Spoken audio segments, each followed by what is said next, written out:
Ok, donc on continue dans le livre d'Ésaïe et on va parler un peu d'amour aujourd'hui. Parce que je ne sais pas vous si vous en avez besoin, mais moi j'en ai besoin. Et donc on va continuer à traverser le livre d'Ésaïe. Donc Ésaïe au chapitre 3. Et on va prier simplement ensemble. Seigneur, on te prie simplement de parler à nos cœurs, nous remplir de ta joie et que tu puisses vraiment nous remplir de toi, Seigneur, que tu puisses nous remplir de ton Saint-Esprit et que tu puisses ouvrir ta parole et nous parler simplement, qu'on puisse simplement discuter avec toi, Seigneur.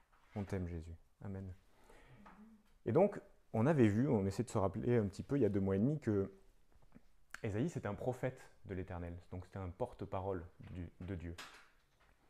Et il a été envoyé pour parler au peuple d'Israël, le peuple choisi par Dieu, pour le guider, le conduire, et montrer au monde qui était Dieu. Et le peuple d'Israël, petit à petit, s'éloigne de son Dieu, donc celui qui le conduit, de celui qui le guide. Et au travers d'Ésaïe, Dieu avait fait un diagnostic du cœur du peuple d'Israël, mais on sait que la Bible, c'est une parole vivante, qu'elle parle de ce qui s'est passé pour Ésaïe, donc en moins 750 avant Jésus-Christ, mais elle nous parle aussi maintenant, et Dieu a fait un diagnostic de nos cœurs, qu'on est tous infectés par le péché, mais qu'il y avait un remède, c'était d'aller discuter avec Dieu. Et que faisait Dieu? On avait vu la chimie du Seigneur, il prenait notre cœur et il l'épurait, il le lavait de son péché, simplement pour nous faire du bien et faire ressortir ce qui était bon de Dieu, de ce que Dieu avait semé dans nos cœurs. Et on avait vu que la logique de Dieu, c'était quoi? C'était l'amour. C'est une logique qui est un petit peu différente de la nôtre. Et que ce qui plaisait à Dieu, c'était qu'on soit dans sa présence, qu'on puisse profiter de sa splendeur et de sa majesté. Et malgré tous ces avertissements, tous ces appels à venir à lui, et son peuple a continué de le mettre de côté, ne plus prendre en compte ce que Dieu faisait pour lui.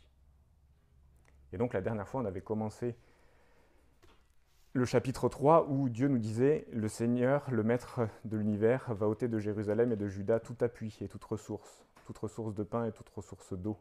Le héros et l'homme de guerre, le juge et le prophète, le devin et l'ancien, le chef de cinquantaine et le magistrat, le conseiller, l'artisan distingué et l'habile enchanteur. » Donc tout ce en quoi les habitants de Jérusalem mettent leur confiance, leur sécurité et leur fierté, Dieu leur a retiré. Pour faire passer ce message simple, venez discuter avec moi. Et moi, ce qui m'a fait rire, c'était que la dernière fois, on avait presque terminé sur une phrase et on disait « C'est un cadeau que nous fait Dieu de vivre au rythme qu'il veut qu'on vive. » Et c'était il y a 2 mois et demi. Et quand on y pense, même, il y a beaucoup de choses qui ont été ébranlées dans nos vies et dans tous les pays du monde entier. C'est-à-dire toutes les sécurités dans lesquelles on mettait notre force et notre confiance ont été ébranlées en très peu de temps. Et donc on va continuer, Ésaïe chapitre 3 au verset 8, et on va lire pas mal de versets aujourd'hui. Donc Jérusalem chancelle et Juda s'écroule. Le pays perd son équilibre. Pourquoi? Parce que tout ce qui fait sa stabilité, ses fondations, tout l'ordre qui est à l'intérieur de ce pays, vacille. Parce que leurs paroles et leurs œuvres sont contre l'Éternel, bravant les regards de sa majesté. L'aspect de leur visage témoigne contre eux. Et on sait que nos vêtements, par exemple, ça montre ce qu'on fait. Mais ça montre aussi ce qu'on en fait. Si par exemple j'ai un habit qui est plein de peinture et de terre, c'est sûrement un habit de bricolage. Ou alors c'est que j'ai eu une journée très compliquée. Il s'est passé des trucs un peu particuliers. Et notre visage exprime aussi parfois ce qu'il y a dans notre cœur. La colère, la joie, la tristesse et parfois l'arrogance ou l'orgueil. Et on se rappelle que Dieu nous en parle beaucoup dans sa parole et nous le dit par un verset plutôt clair, l'orgueil précède la chute. Et ici, comme Sodome, ils publient leurs crimes sans dissimuler, malheur à leur âme, car ils se préparent des maux.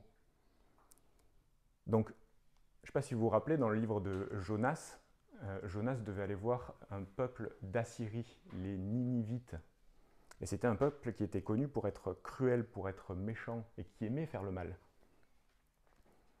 Et Sodome, c'était la même chose. C'est pour ça que Dieu l'a détruite. Mais ici, c'est son peuple, le peuple choisi par Dieu, qui fait le mal. Et plus que ça, ils publient leurs crimes. C'est-à-dire qu'ils aiment faire le mal, ils aiment le montrer, ils en sont fiers, ils n'en ont même pas honte.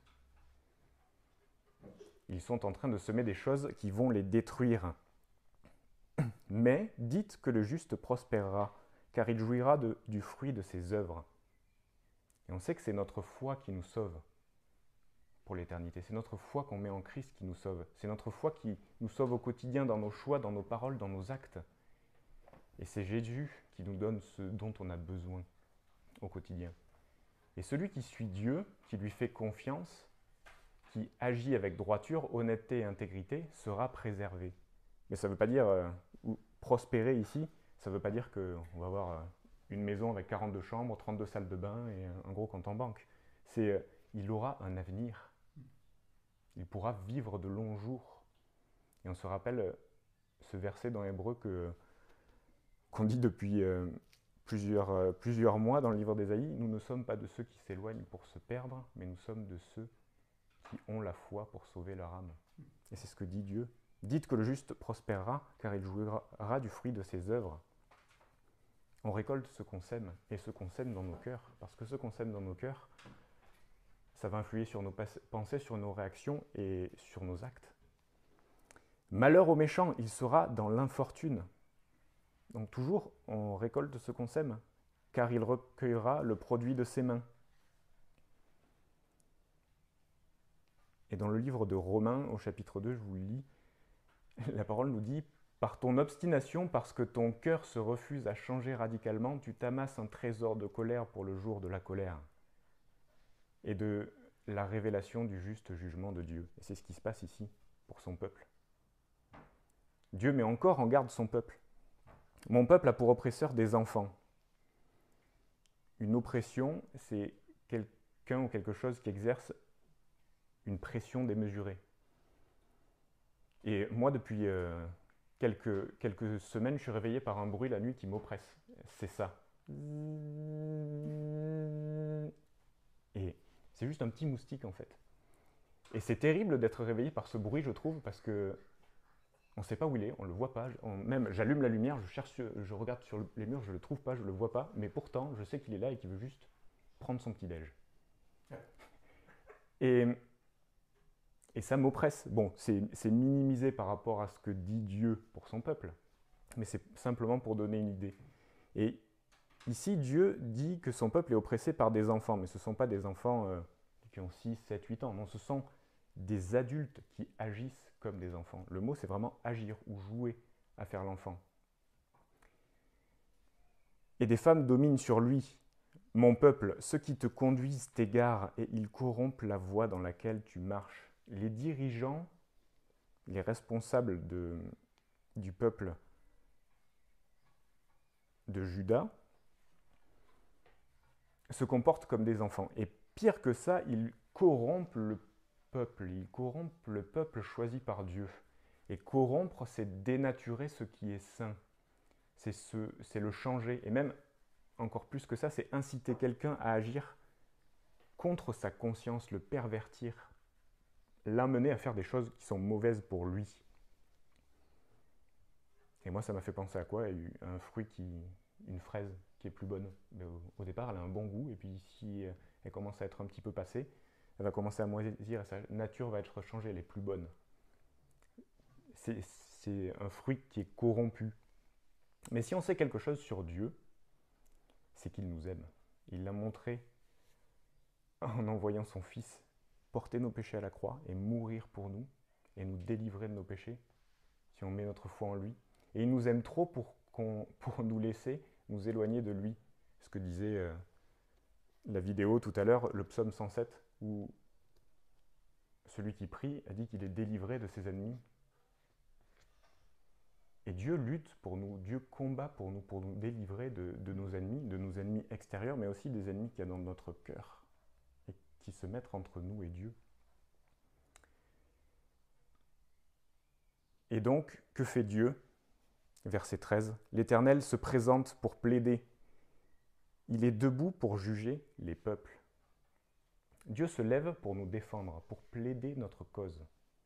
Pourquoi? Parce que Dieu est un Dieu jaloux. C'est ce que nous dit un verset dans le livre de Deutéronome. Car l'Éternel, ton Dieu, est un feu dévorant, un Dieu jaloux. Mais ce n'est pas une jalousie humaine qui oppresse, qui humilie et même qui emprisonne. C'est une jalousie qui vient de Dieu et qui est remplie d'amour.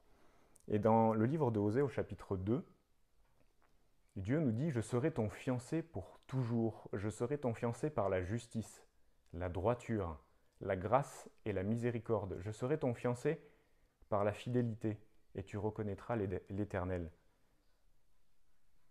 C'est de cet amour dont nous aime Dieu. C'est-à-dire que c'est un amour de justice, un amour de droiture, un amour de grâce, un amour de miséricorde, un amour de fidélité. Et quand Dieu dit qu'il est un Dieu jaloux, c'est ce qu'il veut dire. Paul aussi a utilisé ce terme de jalousie quand il a écrit sa lettre aux Corinthiens. Et il leur dit « Car je suis jaloux de vous d'une jalousie de Dieu, parce que je vous ai fiancé à un seul époux. » Simplement, Dieu veut nous dire qu'il tient à nous. Il veut une relation intime, personnelle avec nous et exclusive avec nous.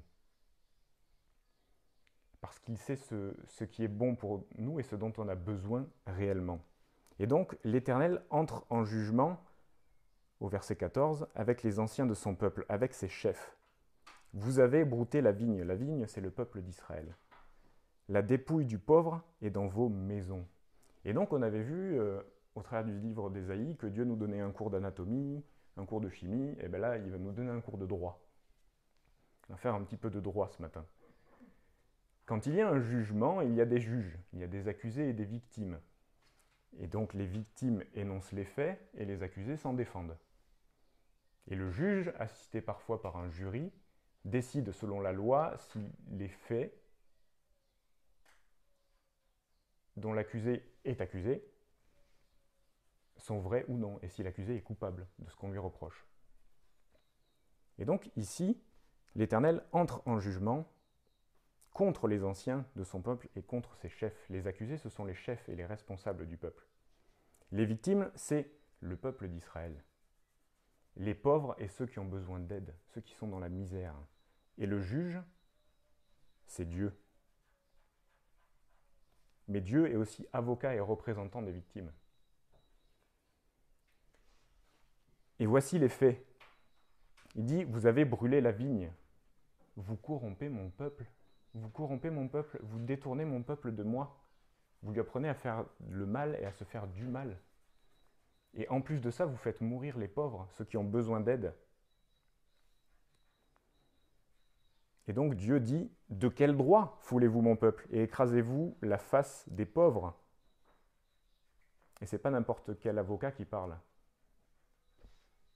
Dit le Seigneur, le Maître de l'univers. Celui qui a toutes les forces qui régissent l'univers entre ses mains. Le créateur de toutes choses. Et donc, du verset 1 au verset 7, on a Dieu qui ôte toute ressource à Jérusalem. Et là, du verset 8 au verset 15, Dieu en donne les raisons. Il entre en jugement contre les responsables du peuple.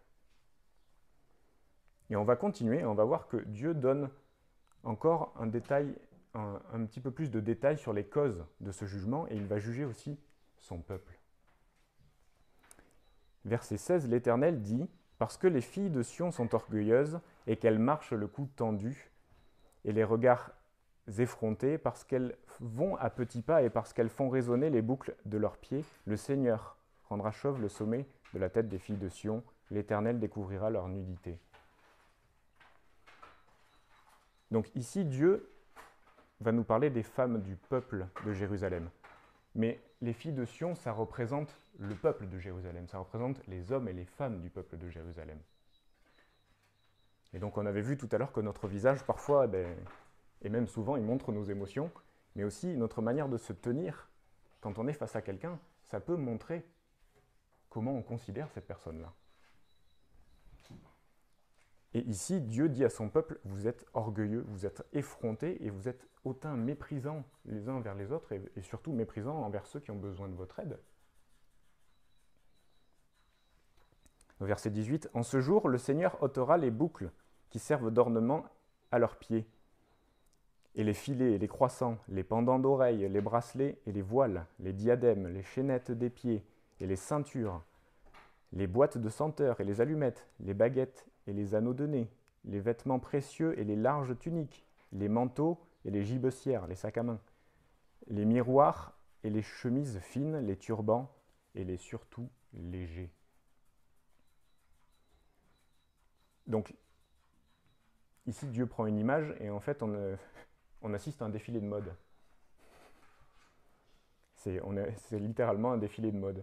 Et c'est un exemple, une représentation de ce qu'il y a dans le cœur des hommes et des femmes du peuple de Jérusalem. Dieu ne dit pas que bien s'habiller, c'est une mauvaise chose, mais c'est vraiment un exemple. Et il prend ces femmes fières de leurs vêtements comme exemple, un défilé de mode. Et donc chacune des participantes se prépare avec les plus beaux vêtements, les plus beaux bijoux, les plus belles coiffures. Et on découvre même des choses qu'on ne connaît pas, comme dans tous les défilés de mode. Je ne sais pas si vous connaissez les filets et les croissants. Moi, je connais le filet de bœuf. Je connais le croissant de la boulangère, mais le filet et le croissant, je ne connais pas. Mais tout ça pour dire qu'après s'être bien habillées et bien apprêtées, elles défilent, elles vont dans la rue. Elles défilent avec orgueil, avec mépris, en regardant les autres de haut. Et on se rappelle que ce qui est beau aux yeux de Dieu, c'est notre cœur. Et c'est Dieu qui nous rend beaux, ce n'est pas nos vêtements. Et dans le livre de 1 Pierre au chapitre 3, Dieu nous dit ça. « Ayez non cette parure extérieure qui consiste dans les cheveux tressés, les ornements d'or et les habits qu'on revêt, mais la parure intérieure est cachée dans le cœur, la pureté incorruptible d'un esprit doux et paisible, qui est d'un grand prix devant Dieu. » Et ici, parce que ces femmes aiment ces choses plus que Dieu, Dieu va leur retirer. Et notre orgueil, notre arrogance, ce à quoi on donne une importance plus grande qu'à Dieu, devient une barrière entre nous et Dieu. Et on l'a vu, Dieu nous aime trop pour nous laisser nous éloigner de lui. Alors il rentre en jugement contre ceux qui dirigent notre vie. Et ce n'est pas une sanction. Si Dieu nous permet qu'on soit éprouvé certaines fois, mais c'est pour nous défendre. Et au verset 24, on continue. Au lieu du parfum, il y aura de l'infection. Une odeur forte, une odeur de moisissure, un fromage, si vous voulez, comme exemple. Au lieu de ceinture, une corde, la pauvreté. Au lieu de cheveux bouclés, une tête chauve, la honte. Au lieu de larges manteaux, un sac étroit, la misère. Et une marque flétrissante, au lieu de la beauté, le handicap. Tes hommes tomberont sous le glaive et tes héros dans le combat. Donc Dieu propose un défilé un peu particulier, lui. Et au verset 26, il nous dit pourquoi. « Les portes de Sion gémiront et seront dans le deuil, dépouillées, elle s'assiera par terre. » Donc Dieu prend exemple de la femme orgueilleuse qui défile, mais il parle aussi de Sion, il parle des habitants de Jérusalem, des habitants de son peuple, des hommes et des femmes qui composent son peuple. Et voilà ce qui plaît à Dieu. C'est une personne qui reconnaît sa fragilité, ses faiblesses, son impuissance. Pourquoi ? Parce que à ce moment-là, on peut chercher un espoir et du secours. Et à ce moment-là, il peut parler à notre cœur. Et vous savez qu'en ce moment, on doit respecter des consignes pour se préserver les autres. Et c'est un peu troublant et ça nous chamboule parfois. Ce qui est cool, c'est que ces dernières semaines, on a quand même pu rester en contact. On se voyait et on s'entendait, et c'était chouette. Mais il y avait quelque chose qui manquait. Rien ne vaut le contact réel. Le virtuel, c'est bien, mais rien ne vaut le contact réel. Je ne sais pas vous, mais moi, je me suis vraiment rendu compte à quel point c'était important de voir des gens.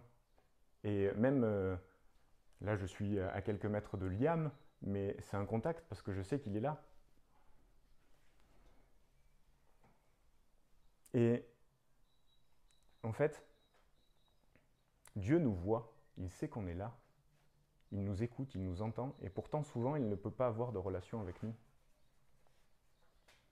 Et notre péché, tout ce qui se met entre lui et nous, ce sont des habits de mode qu'on se met quelque part. Nos fiertés, là où on met notre sécurité. Et ce sont des blocages, des distances que l'on met entre nous et Dieu. Mais c'est quand même terrible ce qui arrive au peuple de Jérusalem. C'est horrible. Et pourquoi ? Pourquoi le peuple de Jérusalem se retrouve à vivre des moments comme ça ? Il y a un verset, on l'a vu au verset 8, qui nous dit « Parce que leurs paroles et leurs œuvres sont contre l'Éternel, bravant les regards de sa majesté. » Braver quelqu'un, c'est l'affronter sans crainte, avec insolence, avec mépris, en se prenant pour plus fort que lui. Et lui manquer de respect. Et là, le peuple de Jérusalem défie Dieu. Il pense être plus grand que Dieu, et il lutte contre Dieu. Et mercredi, j'étais au bord de la Charente, et ça faisait du bien de voir des arbres, de voir des oiseaux, de voir de l'herbe. Et il y avait beaucoup de vent, et il y avait un héron qui luttait contre le vent. Et ça a duré quelques minutes où il galérait, le pauvre, mais il essayait d'avancer contre le vent était fort, et il n'avançait pas du tout. Et ce qui est très rigolo, c'est qu'au moment où il a commencé à ralentir son battement d'aile, il s'est tourné et il est parti sur plusieurs dizaines de mètres, mais en moins de quelques secondes, tellement le vent était fort. Et quand Jérusalem lutte contre Dieu et brave Dieu, quelque part l'image c'est lutter contre le vent. Il met toute son énergie, toute sa force à lutter contre Dieu. Il a l'impression de pouvoir avancer parfois, mais en fait non. Et Jérusalem commence à penser que c'est parce qu'il est méritant qu'il obtient. Plus Dieu donne, plus le peuple s'enorgueillit au lieu d'être reconnaissant. Plus Dieu donne, plus le peuple met en doute la bonté de Dieu au lieu de le louer. Et c'est notre péché qui fait ça. Plus Dieu donne, plus le peuple repousse Dieu au lieu de marcher avec lui. Et Jérusalem se prend pour Dieu. Mais il y a une différence entre s'éloigner de Dieu et braver Dieu et se prendre pour Dieu. Et Dieu ne va pas nous laisser sans rien faire quand on s'éloigne de lui et quand on cherche à glorifier quelque chose autre que lui. Et moi, ce qui m'a vraiment encouragé cette semaine, c'est simplement un verset qu'il y a dans 1 Jean qui nous dit « Dieu est lumière et il n'y a pas de ténèbres en lui. » Dieu est lumière et il n'y a pas de ténèbres en lui. Et on a tous vu des éclairs, donc ce trait de lumière qui traverse les nuages. Et donc ça éclaire dans la nuit, ça peut même mettre le feu à un arbre ou même faire fondre du métal. Et il existe des éclairs très puissants qu'on appelle des superbolts. Tellement puissants qu'ils coupent un arbre en deux. Tellement intenses que quand il tombe au sol, après qu'il soit tombé pendant plusieurs dizaines de secondes, le sol tremble. Et tellement lumineux que si on est trop proche de cet éclair, on perd une partie de notre vision ou notre vision complète. Et c'est la puissance d'une lumière intense. Et ça nous donne une toute petite idée de la puissance de l'Éternel, qui est lumière et qui a tout créé. Et est-ce qu'on peut lutter contre cette puissance, rivaliser contre cette puissance ? Non, on ne peut pas. Donc, du verset 1 au verset 7, Dieu ôte à Jérusalem toute force, tout appui, toute sécurité. Verset 8 à verset 15. Pourquoi ? Parce que les responsables du peuple d'Israël corrompent son peuple. Du verset 16 au verset 25, Dieu donne les causes de ce jugement et il s'adresse aux habitants aussi de son peuple. L'orgueil, l'arrogance, l'humiliation, la violence, l'insolence, le mépris qu'ils ont envers Dieu. Et au verset 26, dépouillée, elle s'assiera par terre. Dieu montre les conséquences de nos mauvaises actions. La détresse, l'impuissance et l'abattement. Et au début, j'avais dit, si on parlait d'amour, et c'est vrai que jusque-là, c'est pas forcément ce qui en ressort. Mais Dieu a un plan et Dieu a une logique. Et on l'a vu, c'est l'amour. Et dans les chapitres précédents, à chaque fois que Dieu nous montre l'état de notre cœur, les conséquences dramatiques de notre péché, qu'est-ce qu'il fait? Il nous apporte de l'espoir, il nous fait une promesse, il nous donne un avenir. Parce que Dieu ne nous abandonne jamais, il agit sans cesse par amour pour nous, afin qu'on soit à ses côtés. Et c'est encourageant de voir que Dieu, quelle que soit l'étendue de notre péché, notre éloignement, combat toujours pour nous garder proches de lui. Il combat toujours pour nous ramener à lui. Et donc on va continuer encore quelques versets. Au chapitre 4, « Et 7 femmes saisiront en ce jour un seul homme, et diront, nous mangerons notre pain, et nous nous vêtirons de nos habits. Fais-nous seulement porter ton nom, enlève notre opprobre, enlève notre honte. » Dieu prend toujours cet exemple des femmes, et c'était ces femmes fières, orgueilleuses, qui avaient du mépris envers les autres, qui se retrouvent sans rien, dépouillées. Et ces mêmes femmes se retrouvent à demander de l'aide. On s'occupera de se nourrir, on s'occupera de s'habiller, mais par pitié, accueille-nous chez toi, fais-nous porter ton nom, donne-nous un avenir, enlève notre honte et viens au secours de notre misère.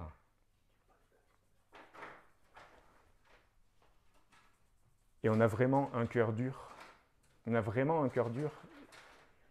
Et que ce soit il y a 2000 ans, 1000 ans ou aujourd'hui, notre cœur est dur. Et même si aujourd'hui on a développé des moyens pour se protéger, pour être plus en sécurité, on n'en est pas moins pécheur et mortel. Mais Dieu permet qu'on soit troublé dans des situations compliquées, matériellement, physiquement, émotionnellement, pour qu'il n'y ait plus rien entre lui et nous, et qu'on l'écoute, qu'on accepte de se voir tel qu'on est, mais c'est fragile, faible et impuissant. Et à ce moment-là, il n'y a plus de mur qui nous empêche d'entendre Jésus, de l'entendre parler à nos cœurs. Et encore dans le livre d'Osée, Dieu dit « Je l'emmènerai dans le désert et je parlerai à son cœur. Je l'emmènerai dans le désert et je parlerai à son cœur. » Dans le livre de l'Apocalypse, « Je suis à la porte de votre cœur et je frappe. Laissez-moi entrer, je dînerai avec vous. » L'être humain a le cœur dur, tellement dur que parfois Dieu est obligé littéralement de nous amener dans le désert, c'est-à-dire que dans un endroit où on se sent faible, fragile et on est face à la mort, littéralement face à la mort. Et on n'a plus qu'une seule alternative, c'est demander à Dieu de l'aide. Et il nous amène parfois dans des déserts pour parler à notre cœur, qu'on veuille bien l'entendre, que notre cœur soit disponible pour recevoir ce qu'il a à nous dire. Et qu'est-ce qu'il a à nous dire? Je t'aime, viens discuter avec moi, viens proche de moi. Et on continue au chapitre 4, verset 2. « En ces temps-là, le germe de l'Éternel aura de la magnificence et de la gloire, et le fruit du pays aura de l'éclat et de la beauté pour les réchappés d'Israël. » Le germe de l'Éternel, ça représente le Messie, ça représente Christ, ça représente la promesse que Dieu a faite aux hommes. Et les restes de Sion, les restes de Jérusalem seront appelés saints. Quiconque à Jérusalem sera inscrit parmi les vivants, après que le Seigneur aura lavé les ordures des filles de Sion et purifié Jérusalem du sang qui est au milieu d'elle, par le souffle de la justice et par le souffle de la destruction. L'orgueil, l'arrogance, le péché ne l'emportent pas contre Dieu. C'est Dieu qui a le dernier mot. C'est l'amour de Dieu qui a le dernier mot. Et à l'époque, Christ n'était pas encore venu pour mourir à la croix. Mais maintenant, on sait que Christ est mort à la croix pour nous. Et on sait qu'il a remporté toutes les victoires à la croix. Qu'il a remporté les victoires contre la mort, contre le diable, contre le monde, et que cette victoire qu'il a remportée, c'est pour l'éternité. C'est l'amour de Dieu qui a le dernier mot. Et Dieu nous promet quelque chose. L'Éternel établira sur toute l'étendue de la montagne de Sion et sur les lieux d'assemblée une nuée fumante pendant le jour, au verset 5, et un feu de flamme éclatante pendant la nuit. Car tout ce qui est glorieux sera mis à couvert. Il y aura un abri pour donner de l'ombre contre la chaleur du jour, pour servir de refuge et d'asile contre l'orage et la pluie. Dieu promet un refuge, Dieu nous promet un abri. Et mardi dernier, j'étais chez mon kiné, dans la salle d'attente. Et entre la salle d'attente et le bureau, il y a une porte et une vitre. Et sur cette vitre, il y avait un protocole avec les règles à respecter. Et là, il y a une dame qui sort de consultation. C'était une dame très âgée et on voyait qu'elle avait une maladie qui faisait qu'elle était vraiment toute tordue. Et elle avait un masque qui était un petit peu trop grand pour elle, mais on voyait tout l'amour qu'elle avait et toute la joie qu'elle avait d'être là et la reconnaissance d'être là. Et donc je me disais juste, ça met quand même beaucoup de distance entre nous, cette histoire. Et j'avais cette liste de choses à faire devant les yeux, ce visage avec un regard rempli de joie, de bienveillance et de reconnaissance. Et on voyait le sourire derrière le masque, on le voyait. Et je me suis demandé, mais qu'est-ce qu'il y a comme mur entre moi et Dieu? Qu'est-ce qui m'empêche d'être dans la même pièce que Dieu? Et c'est quoi mes règles, mes protocoles que j'utilise parfois pour me donner l'illusion d'aller proche de Dieu? Et on attriste bien souvent le Saint-Esprit. Et je parle pour moi surtout, j'attriste bien souvent Dieu.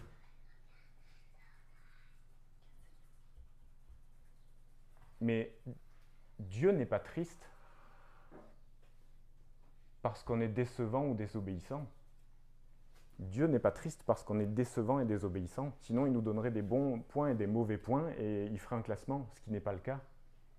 Dieu est triste des conséquences de notre désobéissance. Il est triste parce que notre désobéissance nous éloigne de lui, alors qu'on a été créé pour avoir une relation avec lui, et qu'il veut simplement être avec nous. Et il ne nous blâme pas pour notre péché. Il est triste qu'on soit séparé de lui, qu'on mette des distances, qu'on mette des blocages. Et notre péché, c'est un mur qui est entre nous et Dieu. Notre désobéissance, c'est un autre mur. Nos habitudes, ça peut mettre des distances. Et s'approcher de Dieu par nos propres forces, mettre un protocole et vouloir le respecter, c'est un mur aussi.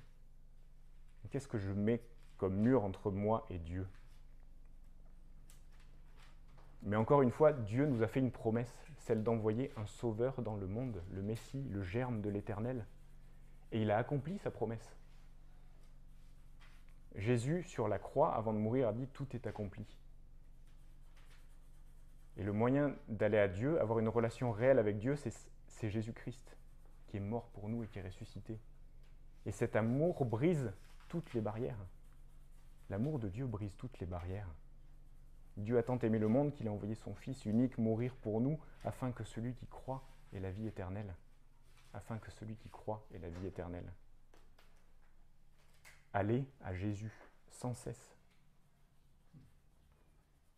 Allez à Dieu, parce qu'il nous aime comme un papa qui veut prendre soin de ses enfants, il nous aime comme une maman qui veut serrer ses enfants dans ses bras, et on se rend un petit peu plus compte maintenant à quel point ça peut être déchirant de ne pas pouvoir prendre des gens qu'on aime dans ses bras. Imaginez Dieu. C'est pour ça qu'il a envoyé Jésus pour nous sauver. C'est pour ça qu'il permet que des choses qu'on aime plus que lui nous soient retirées pour être dans ses bras, dans sa présence. Parce qu'il n'y a rien de mieux que sa présence. Rien. Dieu nous veut avec lui et il nous veut comme on est.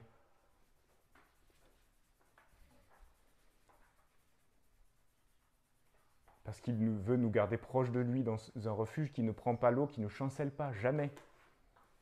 Quelles que soient les épreuves, les problèmes et les souffrances, ce refuge, on y a accès maintenant. Et on y aura accès quand Jésus reviendra aussi. On vivra dans la présence de Dieu. Et on va simplement terminer avec ce verset, Éphésiens chapitre 2, verset 8. C'est par la grâce que vous êtes sauvés, par le moyen de la foi. Et cela ne vient pas de vous, c'est le don de Dieu. Éphésiens 2, chapitre 8, c'est par la grâce que vous êtes sauvés, par le moyen de la foi, et cela ne vient pas de vous, c'est le don de Dieu. C'est un cadeau que nous fait Dieu, d'être proche de lui. C'est un cadeau que nous a fait Dieu d'envoyer Christ, porter nos péchés à la croix. Acceptez ce cadeau, accepte ce cadeau, et accepte ce cadeau chaque jour de ta vie, chaque matin, chaque midi, chaque soir. Chaque instant va proche de Jésus. Va te ressourcer auprès de Jésus. Parce qu'il fait tomber les barrières. Il a déjà fait tomber les barrières, mais il fait tomber les barrières entre nous et lui. Et on peut simplement prier. Seigneur, merci parce que tu nous aimes d'un amour fou, d'un amour jaloux. Et merci Jésus parce que tu ne nous donnes pas des bons et des mauvais points. Tu veux simplement qu'on soit dans ta présence, dans ton amour. Et on te prie Jésus que tu puisses nous aider à être proche de toi, Seigneur. Pardon pour les barrières que j'ai dans mon cœur que je mets entre toi et moi, Jésus. Et je te prie simplement, brise ces murs qui sont entre toi et nous. Brise ces barrières, Seigneur, dans nos vies. Et aide-nous à être proches de toi, à chaque instant, Seigneur. Qu'on puisse simplement profiter de la splendeur de ta présence et de ton amour, Jésus. On t'aime, Seigneur. Amen.